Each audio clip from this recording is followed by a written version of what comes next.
History is defined by its collapses. We study the fall of Rome as a lesson in fragility.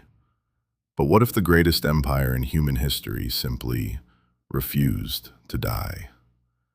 Imagine a world where the Roman eagle still flies over global capitals, where the Senate is not a historical relic, but the most powerful governing body on the planet. Today, we enter the reality of the eternal empire, a world where the path of humanity was paved in marble and steel. The shift began in 60 AD. Hero of Alexandria didn't just build a toy steam engine, he perfected it for industry. By the year 300, Roman factories were mass-producing steel across Gaul and Britannia. Rome didn't wait for the 18th century. They entered the atomic age by the year 1000.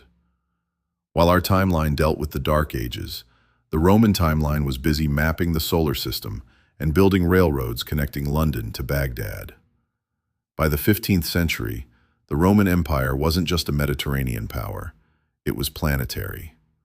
Latin became the universal language of science, trade, and diplomacy. There was no colonization in the traditional sense. There was only Romanization. The entire globe functioned as one hyper-connected economy. The Senate debated policies from the Pacific to the Atlantic, ensuring that the Pax Romana remained the only law of the land. But peace is maintained through strength.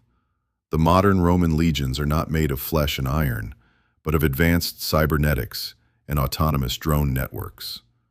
The Colosseum today is not for gladiator blood sports, but for a global showcase of robotic engineering and quantum displays. The Eternal Empire guards its borders not against barbarian tribes, but against the unknowns of deep space. Mars is already a Roman province. Living in the Eternal Empire means security, order, and absolute progress. But it also means the total absence of a world outside the Roman system. There is no elsewhere. As we look at our own fragmented world, we have to ask, is the price of eternal stability the death of individual change? Rome survived, but at what cost to the human spirit?